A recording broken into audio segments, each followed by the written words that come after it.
రాజు ఉండెను.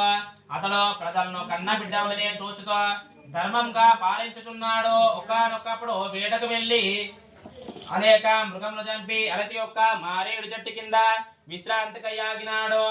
ఆ ప్రక్కనే కొందరు గొల్లవారు సత్యనారాయణతము చేయుచుండగా చూచి కూడా ఆ సమీపమునకు వెళ్ళలేదు. తాను రాజుననే గర్వముతో స్వామికి నమస్కారం కూడా చేయక నిర్లక్ష్యము చేసినాడు. వ్రతము పూర్తయిన తర్వాత ఆ గొల్లవారు ప్రసాదము తెచ్చి రాజు నిద్ర ఉంచి స్వీకరింపము రాజుగారు అని ప్రార్థించి తిరిగి వెళ్ళి తాము కూడా ప్రసాదం స్వీకరించినారు. రాజుగారు అహంకారముతో ఆ వారు పెట్టిన ప్రసాదంలో నేను తినుతానని అక్కడే విడిచి వెళ్ళిపోయినాడు. అందువల్ల రాజునకు 100 మంది కొడుకులను ధన ధాన్యములను ఐశ్వర్యములు నశించి చాలా దుఃఖములు కలిగెను.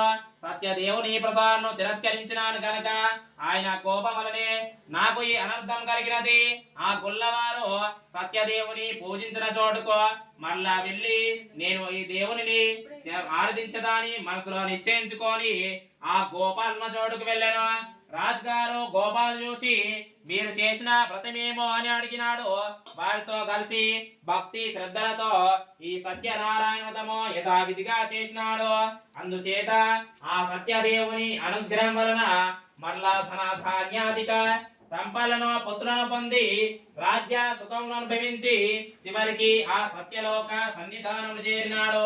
ఈ పరమోత్తమైన ఈ సత్యనారాయణ వ్రతము ఎవరైనా చేసిన వారును చూసిన వారును కథను విన్న వారును సత్యనారాయణ స్వామి అనుగ్రహం వలన ధన ధాన్యాది సంపలను పుత్ర పౌత్రాది సంతతిని పొంది ఇహ లోకమున సర్వ సౌఖ్యములు అనుభవించి పరమమున మోక్షమునందును.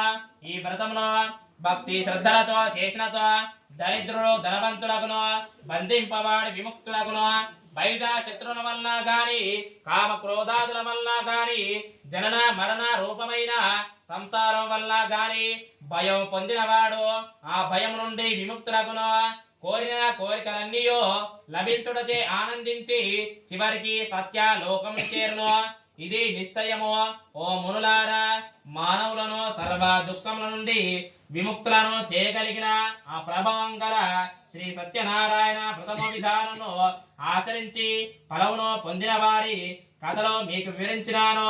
విశేషించి కలియుగంలో సమస్త దుఃఖములు తొలగుటకు సర్వ సౌఖ్యములు కలుగుటకు తుదకు మోక్షమునిచ్చుటకు ఈ సత్యనారాయణ వ్రతమును మించినది ఏదీ లేదు. కలియుగమున కొందరు సత్యమూర్తి అని కొందరు సిద్ధేశ్వరుని కొందరు సత్యనారాయణ అని కొందరు సత్యదేవుడని కొందరు పిలుచుతున్నాడు.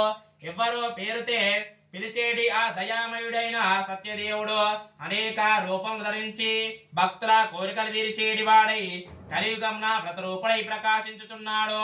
వ్రతము చేయునప్పుడు చూచినను వ్రత కథను విన్నను సత్యనారాయణ స్వామి అనుగ్రహం వలన సర్వ పాపం నశించి తుదకు ఆ సత్యదేవుని సన్నిధానము చేరునని ఆ సూత మహాముల వారు వివరించినారు.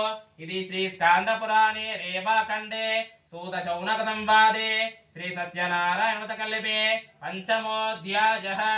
జై బోలో శ్రీ వీర వెంకట రమా సమేత సత్యనారాయణ స్వామికి.